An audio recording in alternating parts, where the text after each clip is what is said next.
Bonjour les amis, j'espère que vous allez bien, moi ça va impeccable. Je vous avais promis une petite vidéo bonus sur le bateau amorceur chinois que j'avais acheté, j'ai regardé tout à l'heure, le 16 mai 2020. Déjà, ça fait donc 4 ans. 4 ans déjà, oh la vache, ça passe vite. Donc 4 ans que j'ai ce bateau. Dès que je l'ai eu, j'ai créé des accessoires pour mettre dessus. À la base, c'était pas pour vendre sur mon site internet, c'était pour créer pour moi, parce que comment je m'étais dit, un bateau comme ça, développer des produits autour, sachant que on doit pas être nombreux à l'avoir, tu vois. J'avais fait un choix sur AliExpress à l'époque, il y a 4 ans. Et puis j'avais sorti ce fameux support sonde, parce que j'avais également pris en même temps la sonde Lucky chinoise là. On va pas débattre là-dessus. Et donc j'avais fait le support qui s'adapte dessus et en fait de fil en aiguille, une personne m'a demandé, 2, 3, 4 et puis bah voilà quoi, en avant Guingamp. Donc de là j'ai aussi créé, on va les redétailler après, le lâche-ligne ici, parce que moi personnellement j'utilise beaucoup le lâche-ligne. L'étuyère évidemment, l'étuyère ici. Parce que la galère que j'ai eue au départ, c'est que quand j'allais sous les branches, j'arrivais plus à reculer. Ils faisaient du surplace. Donc les tuyères, elles améliorent pas la vitesse en marche avant. Par contre, elles améliorent bien la marche arrière. Et ils brassent moins, il fait moins de bruit. Voilà. Et qu'est-ce qu'il y a encore? Le Easy Move. Le Easy Move qui vient se mettre sur un manche d'épuisette ou sur un pic ou tout ce qui est en filetage 3/8 BSF, parce que je sais pas pourquoi ils n'ont pas fait du métrique à l'époque, mais bon, tout est en 3/8 BSF. Donc c'est le pas standard pour le matériel pêche en général, le carp, tout au moins. Et donc avec ça, tu prends ton bateau par là, hop, et puis tu viens le mettre à l'eau, tac, ou le ressortir, tac, de façon plus aisé, on va dire, parce que c'est vrai qu'on est vite embêté dès que tu as 50 cm de berge déjà, faut, tu vois, de l'herbe un peu, t'as pas envie de mettre les genoux dans l'herbe forcément et tout. Donc là, moi je m'en sers très souvent, sauf si la berge, l'eau est à ras de berge, quoi, que j'ai juste à me baisser, bon, j'en ai pas besoin. Je vais tout de suite dire un truc par rapport à ça. Il y en a certains qui l'ont déjà cassé parce qu'ils mettent après leur truc comme ça debout contre la voiture ou contre un truc, un arbre, machin, et puis ça fait PAC. Et quand ça tombe comme ça, c'est pas fait pour, tu vois ce que je veux dire. Donc tu l'allonges ou tu le redéfais ou tu le mets en sécurité, mais il faut prendre soin de son matériel. Donc 4 ans avec ce bateau. 4 ans avec ce bateau, j'en suis très content. Il fonctionne toujours très bien. Donc là, je peux l'allumer. Tac, on voit les petites LED qui s'allument ici. Hop, j'allume la télécommande. Petit couinement, je sais pas ce que c'est. Bon, moi je graisse pas, mais c'est bon comme ça. Hein. Nickel. Petit couinement, mais moi ça me dérange pas parce que dans le fonctionnement, tu vois, je le remarque là parce que je le fais tourner à vide, c'est rare que je fasse ça. Enfin voilà, en tout cas, à chaque fois que je m'en sers, il me rend bien service et il fonctionne bien. J'avais racheté des batteries sur AliExpress. Alors je sais pas si on nous bluffe ou pas. Celle-ci c'est une 12 ampères. Tu vois la taille. Celle-ci c'est les dernières que j'ai achetées. J'en ai une dedans et une là. C'est des 12,8 ampères. Ça c'est la 12,8, ça c'est la 12. Il y a un truc que je comprends pas. Mais bon. Ça a l'air de fonctionner. Puis déjà avec les 5,4 ampères d'origine, les batteries, tu as déjà énormément d'autonomie parce qu'il est léger. Donc automatiquement il a moins d'efforts à faire. Donc les batteries sont... Voilà, tu as de la marge quoi. Donc ce petit bateau là, eh ben, il me rend bien service. On m'a posé la question pourquoi Manu on ne te voit plus avec ton bateau amorceur. Alors, vous me voyez plus parce que je pêche pas beaucoup avec en fait, c'est juste ça. À chaque fois que vous me voyez avec, généralement je filme quasiment toutes mes pêches carpes. Et donc quand vous me voyez avec, c'est pour moi le bateau amorceur, ça ne doit pas être, en tout cas pour moi, un mode de pêche. Je me vois pas pêcher tout le temps au bateau amorceur. Pour moi, c'est juste une corde de plus à mon arc. C'est-à-dire que si j'ai besoin vraiment, parce que je peux pas lancer, j'ai des branches au-dessus, mais que j'ai un spot qui m'intéresse bien, j'ai le bateau amorceur, je sais que je l'ai pour faire ça. Quand il y a vraiment loin, par exemple, ben, je préfère aller hop, déposer proprement et tout. Notamment même les plans d'eau, quand il y a peu de profondeur, jeter loin, des fois ça peut, faut bien retenir ton truc, sinon ça peut s'envaser et tout. Là au bateau, la dépose est plus douce. Voilà, différentes raisons pour lesquelles je vais l'utiliser, mais si je peux m'en passer, je m'en passe. Parce que c'est encore ça de plus, tu vois, à gérer. J'ai même vu faire des pêches où donc tu ne peux déposer qu'en bateau amorceur, parce que voilà, les conditions sont faites comme ça. Et d'avoir par exemple des tapes, et d'avoir la flemme de relever, parce que je me dis, il faut que je remette le bateau amorceur, tout à l'eau, machin, là, toi, rien que ça me... Alors que quand je clippe, et ben je retrouve mon scotch, je clip, je fais mon truc, tac, en 2 minutes c'est réglé quoi, je repêche quoi. Donc voilà, après chacun voit midi à sa porte. Moi personnellement, celui-ci par exemple il me convient très très bien. Je ne vais pas vous parler des autres bateaux amorceurs, je vais juste vous parler de celui-ci parce que c'est celui que j'ai. Il me convient très très bien. Si tu es un pêcheur occasionnel au bateau amorceur, il va te rendre service. Alors, regardez pas le Liberty Carp, c'est que j'avais un petit doming là, un petit stickers 3D qui traînait, alors je l'ai collé là. Ici on retrouve, on m'a dit voilà, parce que du coup il y avait des questions par rapport aux accessoires. Alors d'abord avant de passer aux accessoires, je voulais vous montrer un truc qui déconne. Merde, faut peut-être que je l'allume. C'est cette LED là. À un moment donné, je tapais dessus, elle se rallumait. Alors faut que je regarde s'il n'y a pas une soudure qui est un petit peu sèche dedans. Là. Bon, moi la lumière, honnêtement, c'est surtout le bleu qui m'intéresse et d'avoir au moins une lumière blanche pour savoir dans quel sens il est, s'il est un petit peu loin et qu'il fait pénombre. Sinon pour le reste, voilà, ces lumières-là, c'est juste pour situer dans quel sens il est, quoi. Sinon après, tu peux très bien rajouter une lampe AliExpress plein phare à 5-10 euros que tu vas acheter. Tu la colles dessus, là, bah, tu l'allumes, tu appuies sur le bouton avant d'y aller et puis ça y est, en avant Guingamp. Donc ça fonctionne toujours, bien sûr. On va y revenir là-dessus d'ailleurs. Donc voilà. Du coup, ce petit bateau amorceur, moi j'avais fait donc le support sonde qu'on retrouve ici. Et sur ce support sonde, j'ai eu plusieurs questions. Il y a des gens qui ne savent pas en fait quand ils le reçoivent, tu le reçois comme ça là. Ils comprennent pas, ils prennent enfin tu le reçois comme ça, tu as aussi le support que j'ai fixé dessus là directement qui reste à demeure sur la proue du bateau. Premièrement, ils mettent ça et puis ils disent ouais Manu ça bouge. Alors sur certains bateaux oui, sur d'autres non. Regardez, moi j'ai même de l'écart là, donc je peux pas réduire encore. Certains, tu vas avoir un peu de jeu ici, mais il n'y a aucun risque qu'ils sortent puisque c'est englobé, c'est pris dedans. Et certains ça va être monté serré. Donc si toi tu as un peu de jeu, au pire dessous, entre la coque et ça, comme ça reste à demeure, tu viens caler un petit bout de liège, un bouchon de liège là. Tu coupes une petite tranchette là, tu la cales dessous, tu serres, terminé, ça bougera plus, tu vois, faut se démerder. Donc après, c'est la première question, c'est ça. Et la deuxième chose, c'est que les gens, ce qu'ils font en fait, alors je vais le mettre dessus, juste comme ça, ils font ça, hop, ils mettent le truc, je sais pas si vous voyez bien, hop, hop, tu remets le support dessus. Je suis pas gaucher moi. Je suis pas trop gaucher moi. Là, faut que ça soit à droite, sinon ça va pas. Donc tu le remets dessus avec la molette, voilà. Tac tac tac tac tac tac. Ah la merde, je suis à côté. Oh putain, mais quel boulet.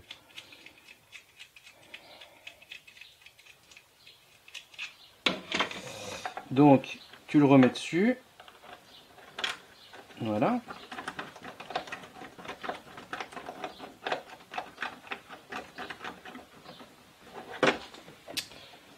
Donc là, comme il est profilé comme ça, l'eau automatiquement vous imaginez que la force de l'eau, elle va appuyer ici, donc ça le fait monter. Quand il est sur l'eau, là, faut pas vous étonner s'il y a du jeu. Il y en a qui m'ont dit, ah Manu, il y a du jeu comme ça là, mais oui, mais le jeu c'est l'art de la mécanique. Donc du coup, quand l'eau arrive ici, paf, ça se soulève comme ça et tout. Et pour l'utiliser assez fréquemment et même presque plus souvent pour sonder que pour pêcher, parce que bien souvent, quand j'arrive sur un poste que je connais pas, j'emmène le bateau amorceur, la sonde, je slalome tout, je quadrille, et comme ça me donne les reliefs du fond, et voilà, j'ai une idée dans ma tête de comment est fait le spot. C'est aussi pour cette utilisation-là que j'ai le bateau amorceur. Et donc les gens, alors ce qu'ils font, c'est qu'ils ont ça, ils me disent ouais Manu, je comprends pas, ma sonde elle tient pas, parce qu'ils font ça, puis après ils font ça. Voilà. Et Manu, regarde Manu, elle tient pas la sonde. Alors c'est vrai que je pourrais peut-être mettre une petite notice, tu vois. Mais bon, du papier. Donc je fais cette vidéo, comme ça ben, j'enverrai le lien aux personnes quand ils ne savent pas, ils regarderont cette vidéo. Tu dois le défaire, comme ça, quand tu le reçois, tu dois enlever la molette entièrement, prendre ta coupelle. Ici, tu prends ta sonde, que ce soit la sonde Lucky, Deeper, voilà. Tu viens la mettre comme ça, tu écartes un peu, tu vois. Tac, et là, elle est logée dedans. Ah oui, ça c'est ma rondelle. Parce que j'arrivais pas à défaire dessus, j'avais mis une rondelle, mais elle s'est décollée, tu vois. C'est pas grave. Donc du coup, bah là, tu te retrouves là et coincé. Le dipper, c'est pareil, il y a une petite gorge tout le tour pour loger le petit bourrelet qu'il y a autour. Tous les dippers vont dessus. À part le dipper start, il a son support à lui. Faut bien regarder sur. D'ailleurs, ma boutique, c'est ça, www.nosusaicart.com. Faut bien regarder pour le dipper start parce qu'il lui, il a une forme triangulaire, donc c'est différent. Donc une fois que tu as fait ça, on va essayer de la main gauche. Hop. Tu remets dessus, tu visses la molette. Alors une période on m'avait dit, oh Manu, tu aurais pu mettre une petite, j'avais bien pensé, hein, mettre une petite goupille dessus, comme ça bah, tu défais la goupille, tu sors ton truc, tu remets une goupille, c'est plus rapide que de visser et dévisser. Bon, il y a un moment, il faut arrêter aussi on est à la pêche, on n'est pas sur une ligne de production où il faut gagner du temps et machin. Donc voilà, et là du coup, bah, ta sonde elle est dedans et en aucun cas elle peut s'en aller. Libre à toi après de venir mettre, moi j'ai jamais fait, mais tu peux raccrocher après si t'as peur, mettons, je sais pas qu'il se passe un truc, tu raccroches un petit bout de tresse par exemple à ta poignée qui rejoint ta sonde, puis voilà pour pas la perdre. Mais en l'occurrence moi j'ai jamais fait, j'ai jamais eu de soucis. Donc voilà. Donc bien penser que la sonde elle se loge à l'intérieur, elle se pose pas dans le support. Voilà.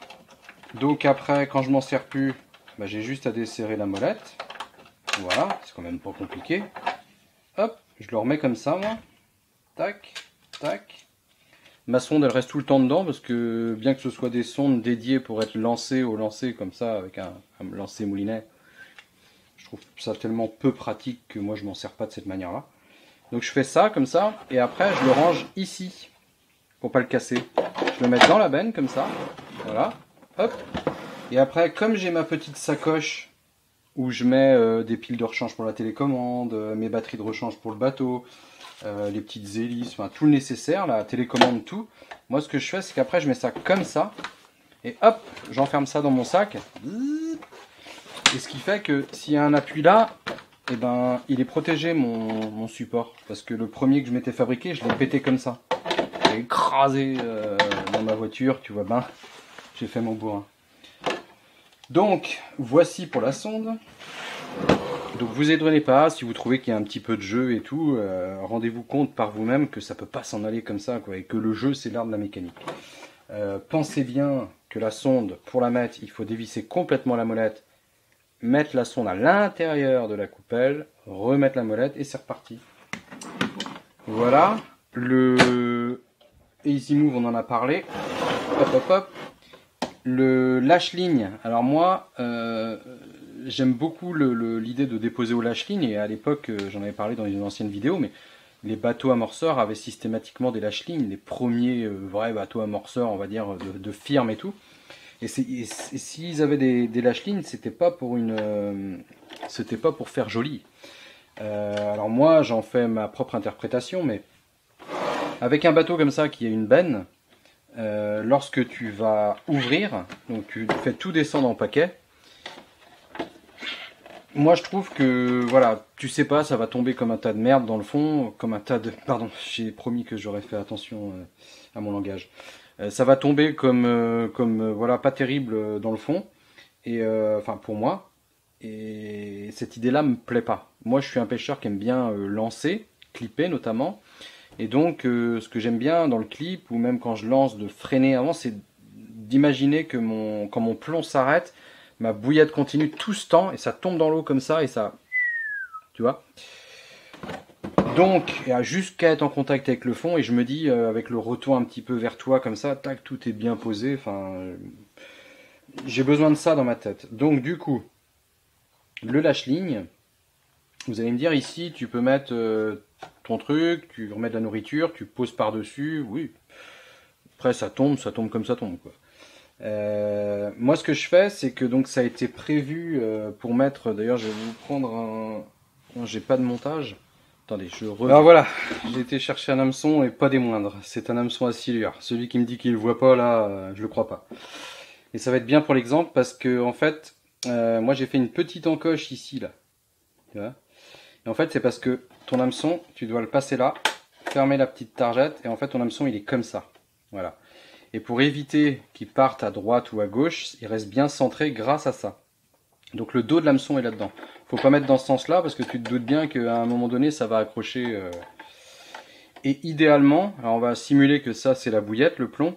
C'est même pas idéalement, c'est obligatoirement. Il faut que tu mettes ta bouillette côté intérieur. Donc tu es comme ça, ta bouillette elle est côté intérieur. Quand ça largue, tout se passe bien.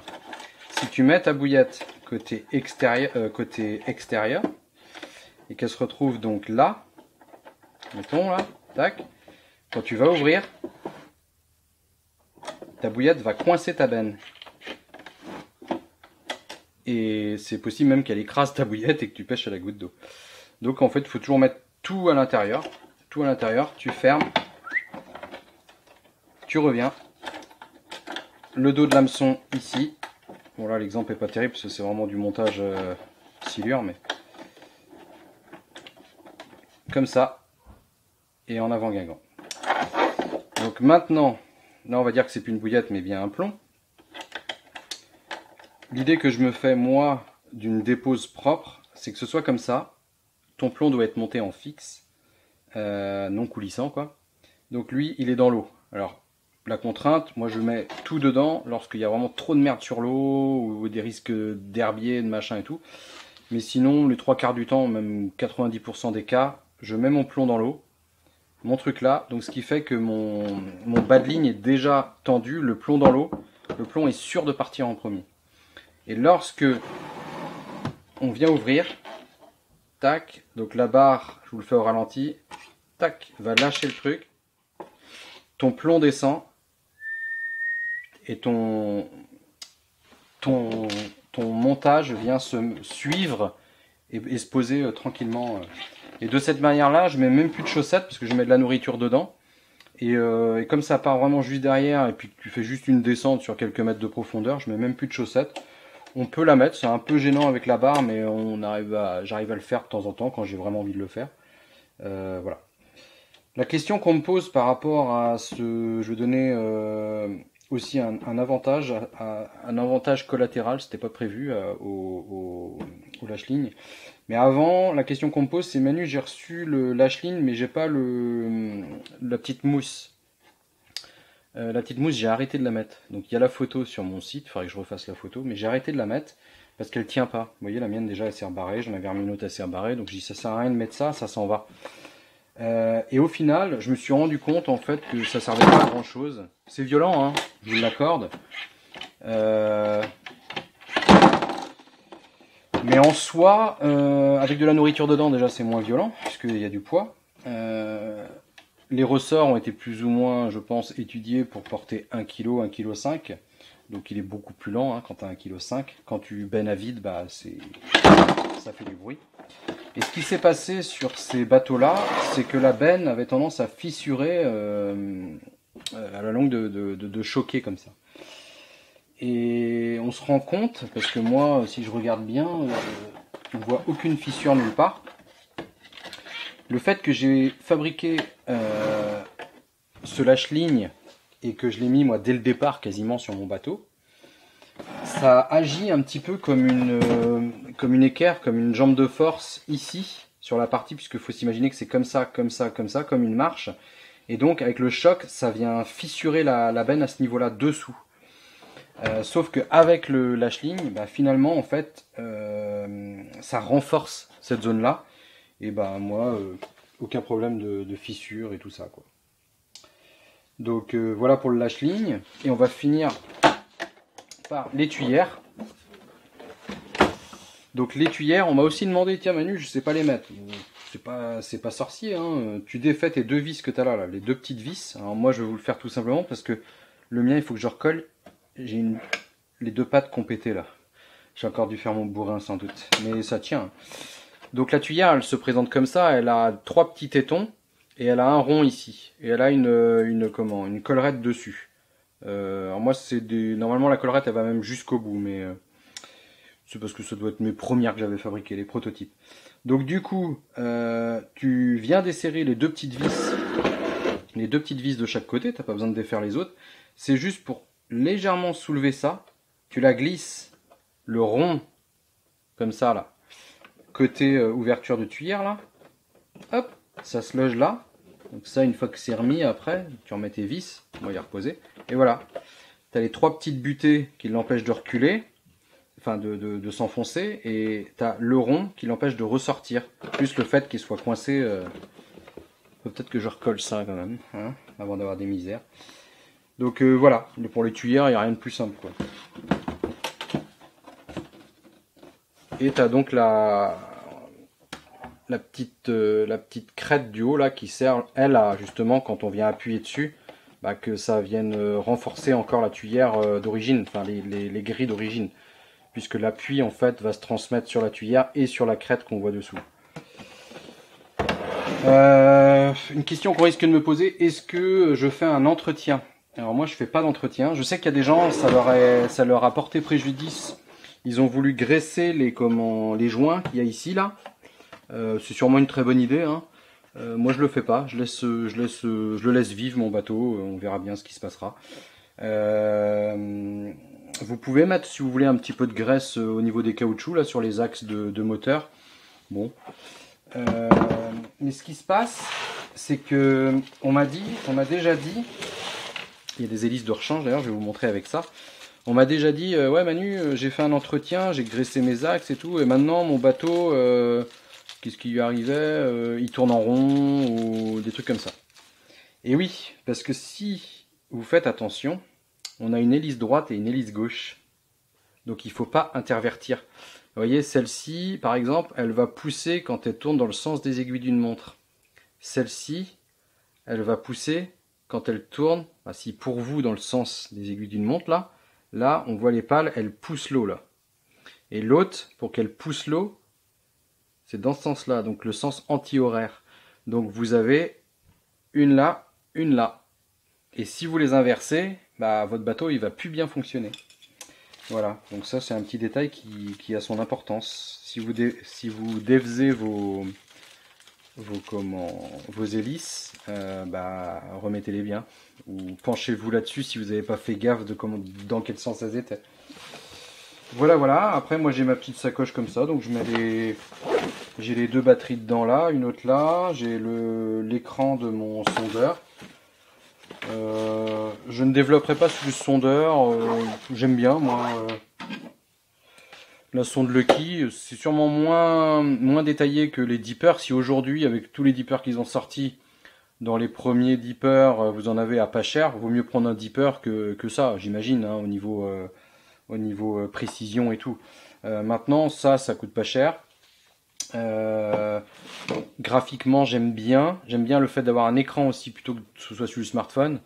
Et en fait, au niveau graphique, et comme les rivières ici, je les connais bien sur des portions, je les connais bien pour les avoir pêchées pendant pas mal d'années. et avoir sondé avec mon bon vieux Eagle ultra classique, un sondeur barque classique, il y a des endroits, je vais avec mon bateau, je sais ce que je suis censé trouver et je le retrouve et les profondeurs sont cohérentes et tout est cohérent, donc voilà. C'est plus au niveau des substrats où il va pas être précis pour te dire si c'est vraiment de la base, du dur et tout. Bon, après, tout dépend de ton utilisation. Moi, je veux juste savoir les reliefs, un peu un global. Après, j'aime bien de toute façon gratter au plomb pour peaufiner le truc, avoir un ressenti, vraiment un ressenti palpable et non graphique, quoi. Non, Voilà. Donc, je pense que j'ai fait le tour. Ça répondra aux questions qu'on me pose très très souvent sur les accessoires. Donc bilan, ben moi je trouve que ce bateau il va très très bien. Sur mon site, vous allez retrouver des accessoires. Alors c'est grâce à vous qui avez testé mes produits sur d'autres bateaux en me disant oui c'est bon ça va dessus ou ça va pas dessus ou machin, que ça m'a permis en fait de rajouter les photos sur mon site. Donc ne me demandez pas tiens est-ce que tu fais par exemple un support sonde pour telle référence de bateau machin. Vous avez juste à regarder sur mon site, j'ai mis des photos et les photos correspondent. Si ton bateau c'est l'identique de celui sur la photo, c'est ok, il n'y a pas de problème. Si ton bateau il est différent, même un petit peu, parce que des clones chinois il y en a plein, même un peu différent et tout, s'il n'est pas en photo sur mon site, je ne peux pas te garantir que ça va aller dessus. Et si tu le vois pas du tout sur mon site, ton bateau en photo, me pose pas la question, c'est que j'ai pas de produit pour ton bateau. Voilà.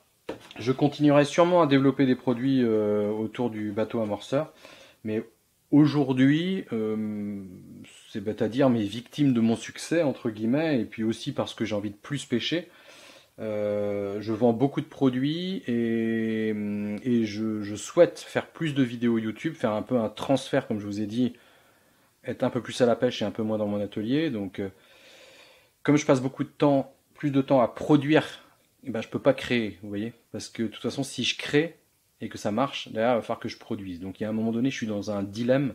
Il faut que je trouve une solution de sous-traitance ou truc comme ça.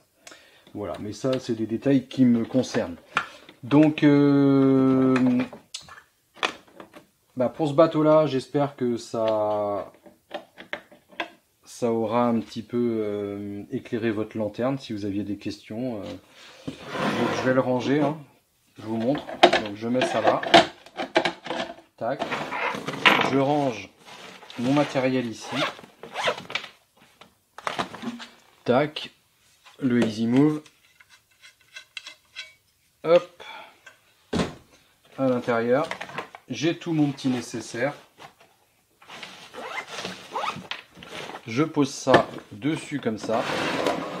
Je prends le sac. Un petit peu fatigué mon sac là maintenant. Mais ça fait l'affaire. Hop, hop, hop.